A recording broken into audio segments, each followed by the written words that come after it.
Legion's retreating. They've opened a portal to the northeast. Hey guys, this is part 2 of 2 for our little look at the Font of Rhand mini dungeon and the events that lead up to it. Part 1, you can find a link in the description below for, and that was the meta event that preceded to this point. And this part will be us actually going through the dungeon and hopefully explaining exactly what happens in there. I hope you enjoy. So we go hit this loading screen. Ooh, loading screen. Yeah? I haven't seen loading screens yet. This is my first one. Oh really? Congratulations. What's this? Oh crap! I didn't know. I didn't have time to read much of that. But okay, so basically we've just come into the AoE dungeon. attacks. Just wait. I'm looking at the enemies now. So the enemy tells me his level, his health, his name, but it also gives me what he does. Rapid attacks. Yeah. So it will give you a very brief, small little indication of exactly kind of what abilities they have. Which is usually quite useful just to get a general idea if you've never seen the enemy before of what they're capable of doing, which is quite nice. So you see this guy here is very dangerous. He's just got burns, so you want to be careful of him. So a lot of bosses I do want to point out something real quick though, because this is something you haven't really mentioned. I haven't heard Mike talk about this at all really either. It looks like they fixed the problems that I had with dungeons, is that it isn't massive halls anymore. Yeah, no, it's much more enclosed. It's definitely much more enclosed, and a lot of the personal stories more indoors, small places too. It's really nice. I love what they've done with the dungeons now. You're totally right. It's much smaller, and you'll notice actually that's why I quite like doing the footage of just us three instead of loads of people zerging through, because if there's loads of people, it can become a bit too enclosed. I feel like sometimes with just 3 people, it's fine. So yeah, you will see as we go through here, it's a lot smaller and a lot more enclosed. It's quite cool. This is technically a mini dungeon. It's not a dungeon that, you know, are being talked about all the time as the PvE endgame for Guild Wars 2 and stuff like that. It's not the same kind of thing. Yeah, this is just like a mini dungeon that you can go in that not many people have really gone and shown. So it's got a lot of little puzzles and things which we've now figured out. So if you're watching this run, it's kind of exactly where to go. You need to go. The first thing you want to do is come to this little hidden side room area by killing that guy and breaking the gate, and you need to do the little jumping puzzle. I'm not actually sure what's supposed to happen there where you jump onto that chain. Like, I have no idea what is going on with that. But for whatever reason, by jumping on the chain, you knock the floor below and you can get a sword out of the ice. Now this sword is the sword does no damage or anything, so whoever's carrying it is useless in fights, but you can drop it and pick it back up later if you want, so it's not too bad. But it does absolutely no damage. But the sword, just think of it as a key. Right at the end of this dungeon, you need the sword with you to get through a final door, so you've got to be careful of that. But you want to grab that as soon as you come in. You can see these little pressure plates here on the floor. These are the kind of cool little things they do with dungeons. Here, by the way, I'm demonstrating that does 0 damage. So 0, 0, 15, 15, 15, yeah. You get a whole new skill bar with it, though, which you can kind of play around with, I suppose. But this specific sword is just designed to do it. But is that a standard... Is that a standard sword skill bar I'm seeing there? Yeah, but the thing is, it changes as well when you're underwater. Even though it looks like attack, run, cripple, something bleeding, and then I can't see what 5 does. I can't, from the icon, I can't guess what it would do. Yeah, skill 5, if I remember. The thing is, it changes while you're underwater as well, which is pretty cool. But yeah, I mean, it just does no damage at the moment. In this room here, by the way, you might have just noticed these little pressure pads on the floor. If you tread on them, your little darts will come out and hit you, and they're pretty much a one-hit KO. You might have noticed I had barely any health left when I got hit by one. It's probably just because I'm a warrior and I'm quite beefy anyway, but they do a hell of a lot of damage. It's pretty much just instant death. So that's the kind of little things you have in the dungeons that never existed in Guild Wars 1, did it? At all? They kind of did. Like, I don't know if you remember Eye of the North, like the Sepulchre of Dagrima has a whole bunch of oh yeah, that's true. Little AoE attacks, and I mean you do have that running puzzle where you have the fountains, the frost fountains that you have to get around, but no, nothing quite like this. Yeah, so just not the kind of combat we have in this now. I can imagine that you're trying to run from something and you accidentally step on a pressure pad. That the people around you might not be so happy if they're the ones that are getting killed by the darts. Yeah, I don't think that the darts can hurt anyone else, which is quite cool. So at least there's that. But basically, what we've got with the dungeon here, I was really impressed with it. Actually, it's not just that side room with the the icy room with the sword in it. You actually get a choice as well in which direction you want to go in, which Guild Wars 1 did a little bit in the dungeons, but not that often, I didn't think, or not totally different routes that much. But here, you kind of get the choice immediately from the start. You can go down the left or you can go down the right. And each direction you go in, you're going to get a puzzle to finish, right? And we've already figured these puzzles out, so you can see. For this puzzle in particular, you've got this kind of rocky floor and this mortar that was owned by Char. If you break a statue, you can use the head as ammo for it, which you can then use to shoot and break your way through, which is pretty cool, I think. And that will actually let you get into the pool. That sword looks so oversized, though. Yeah. I mean, it does scale to the size of your character, so at least if he was playing as an Asura, it would be a little bit smaller. But oh, okay. It's something to bear in mind. Excuse me while I snipe that guy out. I loved killing him like that. That was cool. But yeah, so basically that's one of the puzzles. If you want to take the left, this route here that we're kind of fiddling around with now, that's how you'd go forward, and you'd swim down into the water there. This is pretty much an underwater dungeon, by the way, so everything else from the dungeon from this point on is going to be underwater. Oh, okay. I haven't seen underwater yet, so that's going to be fun. Yeah, it's a pretty cool dungeon. I'm just hoping that it will be clear what's going on, because it does get pretty crazy down there. But in the spirit of demonstrating everything that's in the dungeon, we decided to show the puzzle there with the cannon, and then how else to go. If you come up to this gate here, right at the start of this video, you won't have seen it at the moment, guildwarsbuddy, but at the start of the video, everyone will have seen what was on the other side of that gate. That's kind of the entrance to the dungeon, outside of that portal at the very least. And you can go there to escape, if you will. Okay. Yeah, so we're kind of just at the entrance here. And now, if we take a right, this is the way we're going to be going. You just come straight to a pool. There's no massive rocky thing to break through this time. Pretty simple. We'll see the puzzle as we go a little bit down there. Can you see those little hearts saying chill? Did you see those as I was fighting there? No, I didn't. No. Oh, okay, well that's cross-profession combos which they've added in. So, like that elementalist that I'm playing with could lay a field down on the floor, or the thief might lay a field of poison, and whenever I attack through it or shoot through it, it actually buffs my attacks with whatever kind of element they've been using, which is quite a cool little idea. I've never found myself compelled to actually go through and specifically with a team set up certain environments where I can shoot through fields and things, though. I don't feel like they're powerful enough for that, but it is something cool at the moment that I suppose the pros will end up doing. It's something else to focus on in the game, right? Okay, but something I've been noticing is your health. Your health doesn't really go up in combat, so you don't really have a heal, or you're just not using it? I do have a heal. It's skill 6. You'll notice it's got a hell of a long cooldown on it, though. It's always a question with me whether to use it as soon as I start taking damage kind of thing, or I know that it's going to heal the right amount and I'm not going to get any wasted out of it, or whether to wait and hopefully win the fight that then enables your health to just regen on its own, and then you could turn around and yeah, it's just me attacking with the sword again. Or yeah, this is so useless. Yeah, well the thing is with the sword, it's a bit scary to drop, because if that thing, as you just saw, I just dropped it there, it's next to me. If you leave that thing on the floor for too long, it will disappear and despawn, because other people could come through the dungeon, and the idea is they've got to get a sword of their own kind of thing. So it's very scary dropping it for too long, so you need to keep a hold of it for as long as you possibly can. And it's just a bit annoying every single little fight. In fact, one of the times we failed in this dungeon was because we had a really hard fight later, and I had to drop the sword to help them win the fight, because I was like the second highest level guy here. And it went on for so long. When we finally won, even though we survived, the damn sword was gone. So we'd kind of failed the run of the dungeon, because we had to go back and get the key, or if you will, again, which totally sucks. So you've got to be careful those things. I was kind of the sword carrier for the first bit, but in the end you'll see Gimli starts carrying it, which is very good. Anyway, this is the next puzzle. You've got a chain and a door there. And in that room that I swam into, you will have seen a face on the wall, if you saw that. Yeah. Well, basically, to complete this puzzle, you need to pull the chain, and that will cause the face to shoot a dart out, which, if you're stood in the wrong place, will just instantly kill you, like the pressure plates above did. But if you swim out of the way, it will hit the wall instead, and it will blow it open, which is pretty cool. It's a bit buggy, though. We played this enough times to see that sometimes the wall would break, and sometimes it wouldn't, and it was a little bit iffy, to be perfectly honest with you. But I mean, I'm kind of happy that they just went with that kind of thing in the game anyway, you know. I mean, that certainly as well, you wouldn't have ever really seen in Guild Wars 1. They tried little stuff like that, but I mean, specifically we did have a few in the Deep and in Urgaz. We had a slightly more complex game mechanics going on. Yeah. But no, nothing to this extreme.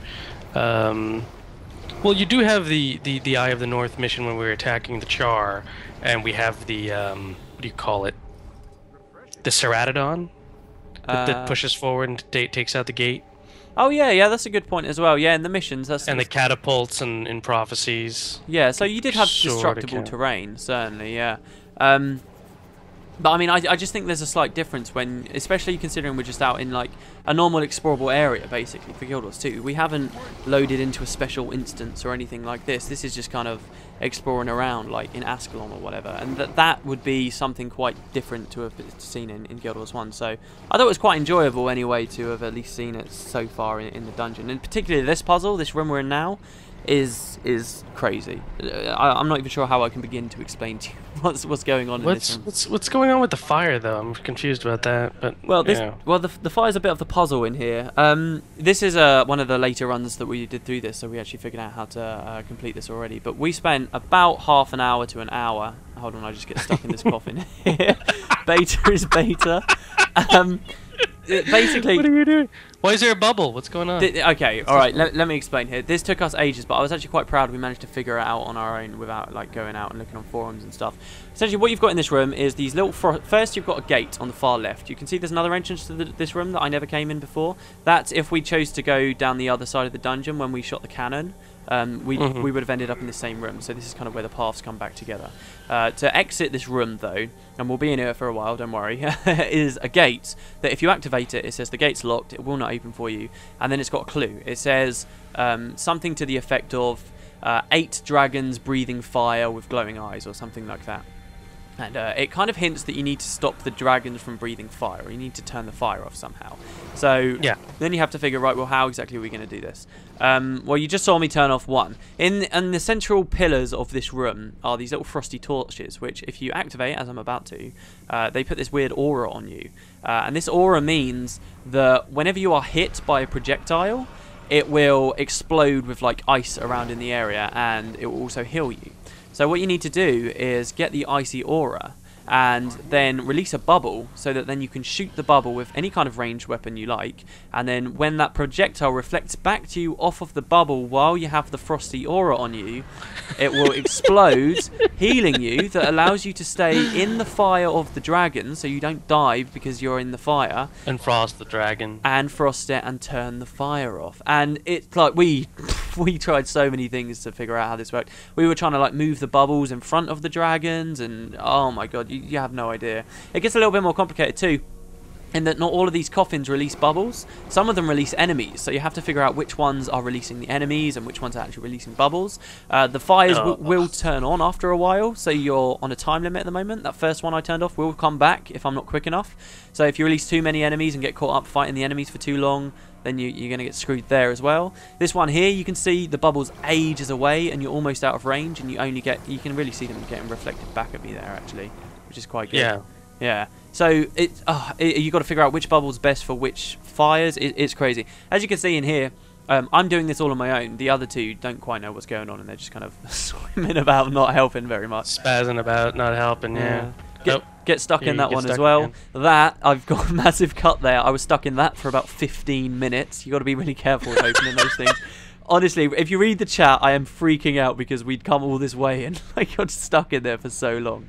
The fires are coming back on as well at this point, so I cut again so that we don't have to see me doing all the same ones. I cut it to me doing this. Get 2 with 1 bubble. Quite proud of that. Pretty good, if I do say so myself. Yeah. And now here I go to the gate because I think they're all open. You can see the clue there. The fiery breath obscures the path ahead, as it says. But now I see that the fires are back on, and I'm like, do you guys want to actually help here? So they do. I think actually they begin to help, but just as they do, I manage to get the last one anyway. So that's kind of how you get rid of the fires. It's pretty crazy though, isn't it? This kind of puzzle. Yeah, yeah, but it's long. I mean, I could see how many fires are there. There's 8, so that means if you're in here with 4 people, it wouldn't be so bad. Because there's 2 torches, or there's 3. Yeah, there's 3 torches. Yeah, so I mean that could be done rather quickly, but. One person doing this is lame. This is long. Yeah, it's especially when you're against the clock, because it's frustrating. It's like, Jesus Christ, they're going to turn on. And it's interesting though, because when we first came in here, it was just me and like 3 other random guys, and it was literally just us figuring this out. And a lot of fun with all the different things we were trying to do. Obviously, this is one of those things, like, when the game's later in its, like, lifespan, people know how to do it, and everyone's just going to be expected to help out. But for the start there, even though we spent so long in this dungeon, in pretty much every puzzle of the dungeon we spent ages, it was still really awesome. The thing that screwed us up on the first time, though, was we did all of this, but we hadn't found the sword, the key. So we got to the end of the dungeon, and we didn't have the key, so we got kicked out straight away, which sucked. Anyway, there you go, the gate's open. At last. You only get a short amount of time to get through the damn thing, so you kind of freak out a little bit. Can you see those chains next to me? You can pull those to open the gate back up afterwards. Oh, okay. So if one person makes it through, they can open the gate to let in the rest of the team. Okay, so at least there's that. Yeah, exactly. And what I mentioned earlier with that long fight where we dropped the sword and it disappeared on one of the runs through, what we did was we got the sword back. Me and one of the guys swam out while the last one waited in this deeper room here to deliberately open the gate for us, which was quite cool. And I suppose you can make a lot of friends in the game as well, just waiting behind that gate for random people, because this isn't an instance. Anyone could come along here at any time. There could be people way back out where we originally went through that portal, and they might just come in through the portal and decide they're going to help. We've gone into speed up mode here because this guy took ages to kill. Like, this whole fight just took bloody ages. It was this veteran guy, and he's just a pain in the arse. This room's got a veteran in it, which are like harder enemies. So you get like mini bosses in the game, and you've got veterans and champions. Veterans are the easier ones, champions are the harder. And there's a veteran here. Anyway, this is where you use the key. You can see all these stone statues here, right? This stone statue is hundreds of years old, but has, let me read the next one, has held together quite well. So they're all like this, but then you've got the last one here that hasn't. Now that's what you need the sword for, and there's no indication where you get the sword. I thought it was in this room. We spent ages looking in this room, but it's not. So you need to carry that from the start, basically meaning one of the players is useless. But you can't. There's another cut there? Yeah, so then there's another cut because we only had 3 people. This is the boss room now. We only had 3 people, and this boss is tough as nails. This boss took us about 20 minutes solid of hammering into him, and that might not sound like that much, but it is. It's a long time to be fighting him, and he does a lot of damage.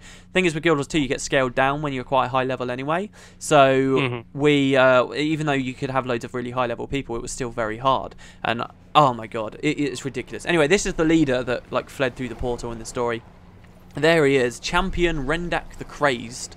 And he's got, you'll just see, this takes us ages. Basically, we lost this on this dungeon quite a few times, and at one point we kind of realised we're going to need a lot of people for this. So I ended up actually tweeting, and I was like, does anyone want to come and help? And we actually managed to get some, so that's pretty good. We've got a level 30 with us as well. It takes a long time to kill him though, so I mean, if you've got any questions or anything you want to talk about. It keeps being obstructed. Is it because he's moving out of the way, or is it? It's because he's bugging out. Is it a skill? It's because he's bugging out. It's because it's crazy. Underwater things in the game at the moment are pretty stupid. I mean, there was a time with the demos at like gaming conventions where sharks looked ridiculous. They were just spazzing all over the place. It was absolutely crazy. Well, right now the bear looks confused here and there. Yeah, well, that bear's dead. Whose bear is that? That's Mike's bear. That's Mike's bear, actually, I believe.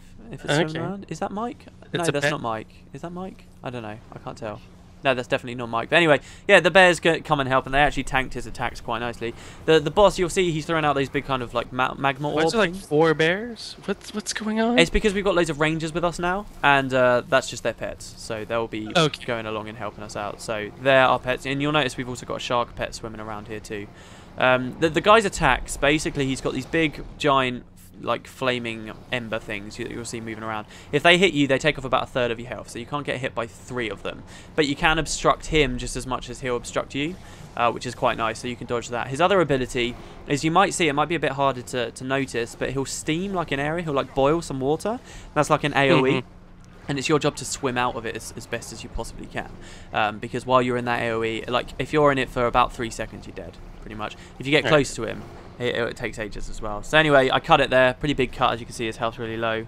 That was honestly so long later. Like, you have no idea. It took us so long to kill him.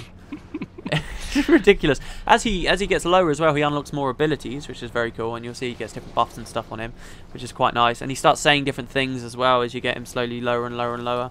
Eventually, he's low enough, I think, right, I can actually go into melee with him. So I changed my weapon, and he still manages to kill me. Look how low his health is and how much I'm attacking him. But I've got a chance to rally if we kill him, remember? So I get right up in his face just using my most basic attack, just punching him that does barely anything. He dies, I rally, thankfully, and we get our loot, which is this rare chest here. That's one tiny chest. Yeah, but you'll see when I turn around in a minute, there's loads of them floating around in the chamber. Thing is, though, big problem with the beta, my inventory's full at the moment, so I start picking up all of these rare chests, opening them up to try and loot them. No items come out because my inventory's full, so I miss out on all the loot that's in here, which sucks. There's also this big chest here, which I didn't understand why it was there. I was thinking, surely that's the main chest. Why is the game screwing me over? Why can't I open this chest for the, my final loot? Turns out that chest actually spawns the boss. So what you've got to consider now is we could all swim off and leave, and then another group of people might come in, because this is just out in the main world later on. How are they going to fight the boss? That's how they do it. They go over to that chest and it opens up, and you actually see we hang about in here for so long, proud that we've beaten the boss. We get to go and open the chest ourselves later, and you'll see him pop out. But yeah, all these rare chests I try and open for some loot because my inventory's full. At least I'm assuming that's why. I get nothing out of them. Are you going to empty out your inventory at least? Well, I didn't even realise it was full at the time. This is only something I've realised kind of thinking back on it. I've kind of thought to myself, oh, well, damn, what's going on there? And then I realised that must be why. I mean, it could be a different reason, but it's pretty crazy, isn't it? Anyway, so we go over to this chest. I might cut it until we get it again. But we open up. That's pretty much the dungeon. As I say, it's a mini dungeon, but it's just something extra kind of you can do at the end of a meta event. What did you think? I mean, it's an underwater dungeon too. No, it looks really good. Oh, there he goes. No, right now I guess it's because I haven't watched much of or any beta footage really. So trying to get wrap my head around the interfaces. The other thing is I'd like to know what the skills do. So I'd be moused over the skills. Yeah. Trying to figure out exactly what they do. Now, the first 5 skills you're saying are weapon specific, and then the other ones are race specific? Yeah. Well, no, not race specific. Yeah. Profession and race. It depends. Profession and race. Okay. Yeah. No, the dungeon looks great. The water does look spazzy as all hell, and everybody seems to be clipping into the walls, which isn't phenomenal. Now, was that person dead there? Yeah, right at the end. That's basically where I cut it there at the end with the guy dead. It's fine. We can roll some more footage over the end. It's fine.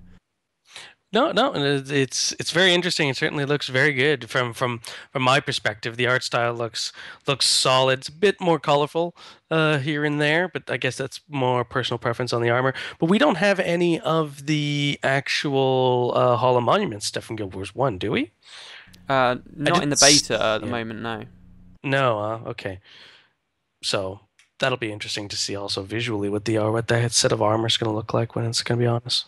Yeah, it should be really cool. But anyway, there you go, guys. That's the font of Rhand. Any last thoughts, Guild Wars buddy? Almost called you Xavier. Just did. No, I'm definitely looking forward to Guild Wars 2 and them giving us a release date. But until then, I'll be staying out of the beta until the game's finally released. But no, I'm looking forward to seeing a full-fledged 5-man raid and see what kind of puzzles and things they're going to throw in our faces. Yeah, well, fair enough. I mean, hopefully in some of the future betas they'll add some more dungeons in than just the Ascalonian catacombs, so we can get our hands on something new, which should be pretty cool. But yeah, you guys can find a link to Guild Wars Buddy's channel down in the description below if you want to check out his other stuff. Mostly Guild Wars 1 stuff at the moment, but you are planning on Guild Wars 2 things in the future, right? Yeah, as soon as it comes out, I'll be playing for reals. Okay, cool. Well, we'll see you there, and thanks again for coming. All right, brilliant.